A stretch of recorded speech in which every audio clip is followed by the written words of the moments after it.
السلام علیکم ورحمۃ اللہ وبرکاتہ۔ آج انشاءاللہ تعالی سورۃ النساء آیت 167 سے ابتدا کریں گے۔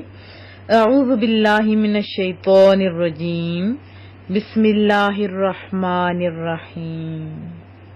ان بے شک الذین جن لوگوں نے یا بے شک وہ لوگ جنہوں نے کفروا کفر کیا، انکار کیا، وصدو انہوں نے روکا، صد یصد صد اس کا مصدر ہے روکا، عن سبیل اللہ اللہ تعالی کی راہ سے، اللہ تعالی کے رستے سے، قد تحقیق دلو بھٹک کر جا پڑے، گم ہو گئے، وہ راہ بھول گئے یا وہ گمراہ ہو گئے، ضلالا بعیدا ضلالن کا معنی بھی ہوتا ہے گمراہی میں، بعیدا قریب کی ضد ہے دور، بعیدا دور کی۔ ان الذین کفروا بے شک وہ لوگ جنہوں نے کفر کیا یعنی خود ایمان نہیں لائے، ایک تو یہ جرم، اور دوسرا وصدوا عن سبیل اللہ اور دوسروں کو اللہ کی راہ سے روکا، حق قبول کرنے سے روکا، قد ضلوا ضلالا بعیدا وہ گمراہ ہوئے اور گمراہی میں بہت دور نکل گئے۔ ان الذین بے شک جو لوگ کفروا کافر ہوئے، وہ ظلموا اور ظلم کیا، لم یکن اللہ نہیں ہے اللہ تعالی لیغفر بخشنے والا، ویسے تو وہ غفور الرحیم ہے، لیکن جنہوں نے کفر کیا اور ظلم کیا تو پھر اللہ تعالیٰ انہیں بخشنے والا نہیں ہے۔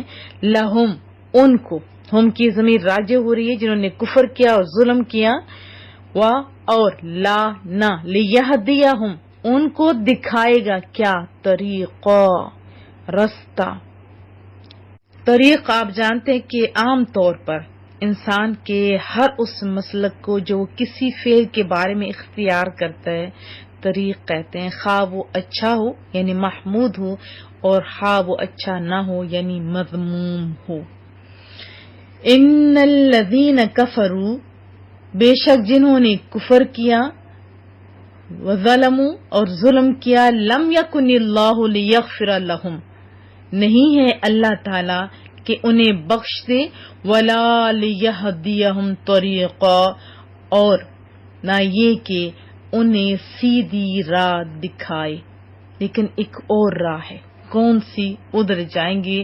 الا طریقہ الا مگر، سوائے، بجز، طریقہ ابھی بتا چکی ہوں راستے کو کہتے ہیں، جہنم دوزخ کا۔ کون سا رستہ؟ اب کدھر جائیں گے؟ جہنم کا، اور کتنے دن ٹھہریں گے؟ خالدین ہمیشہ رہیں گے، فیہا اس میں، کدھر؟ جہنم میں، ابدا ہمیشہ، تا ابد یعنی ہمیشہ تک وہیں وہ رہیں گے۔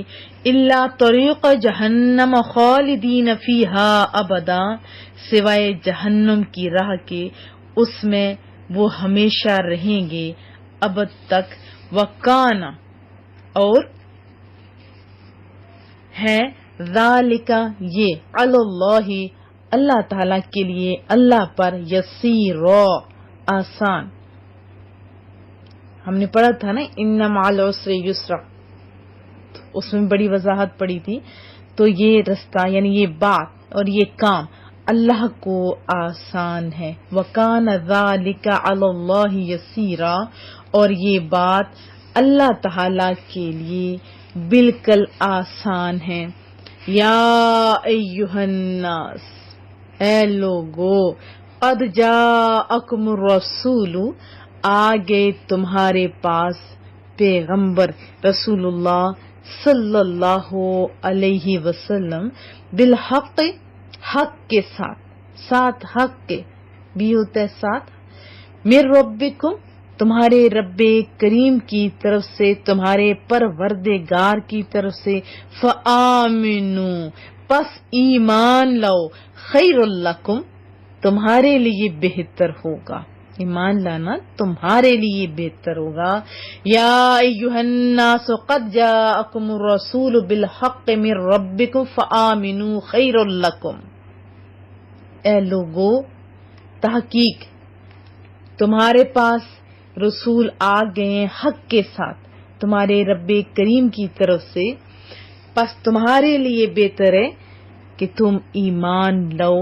وَإِن اور اگر تکفروا تم کفر کرو گے، تم انکار کرو گے، نہیں مانو گے، فَإِنَّ تو بے شک للہ، لام سے لی کا معنی ہوتا ہے کے لیے، اللہ ہی کے لیے ہے، ما فی السماوات جو کچھ آسمانوں میں ہے، والارض اور جو کچھ بھی زمین میں ہے.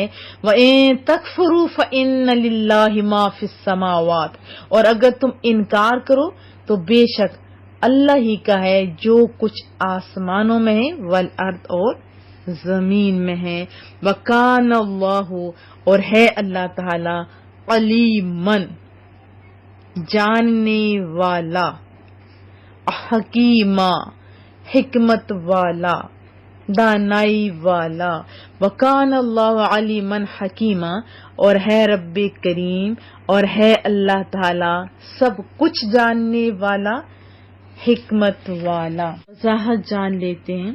آیت 167 میں یہودیوں کی حالت بیان کی جا رہی ہے کہ انہوں نے رسول اللہ صلی اللہ علیہ وسلم کی نبوت کا انکار کیا، اور رسول اللہ صلی اللہ علیہ وسلم کی آپ کہہ سکتے ہیں نعت کہہ سکتے ہو، تعریف کہہ سکتے ہو، صفت کہہ سکتے ہو، وہ ان ظالموں نے چھپا لی. کیونکہ آپ جانتے ہو نا رسول اللہ صلی اللہ علیہ وسلم کے اوصاف کمالات تورات میں موجود تھے، ان کا انکار کیا انہوں نے. ایک تو انہوں نے خود انکار کیا، پھر انہوں نے دوسرے لوگوں کو اسلام قبول کرنے سے روک دیا. کیسے روکا؟ کہ ان اوصاف کو بدل دیا ظالموں نے، چھپا دیا، لوگوں تک پہنچنے نہیں دیا، اور لوگوں کے دلوں میں شبہ ڈال کر لوگوں کو اللہ کی راہ سے روکا. بے شک وہ ان حرکتوں کی وجہ سے دور کی گمراہی میں جا پڑے، کیونکہ ان میں گمراہ ہونا اور گمراہ کرنا دونوں چیزیں جمع ہو گئیں. اس وجہ سے کہا وہ دور کی گمراہی میں جا پڑے، بلکہ بہت دور نکل کے. یہودیوں کا حال ہی بیان کیا جا رہا ہے کہ انہوں نے اللہ عز و جل کے ساتھ کفر کیا، کتاب الہی یعنی تورات میں موجود رسول اللہ صلی اللہ علیہ وسلم کے اوصاف بدل دیے ان ظالموں نے، اور آپ کی نبوت کا انکار کیا. یہ بہت بڑا ظلم تھا.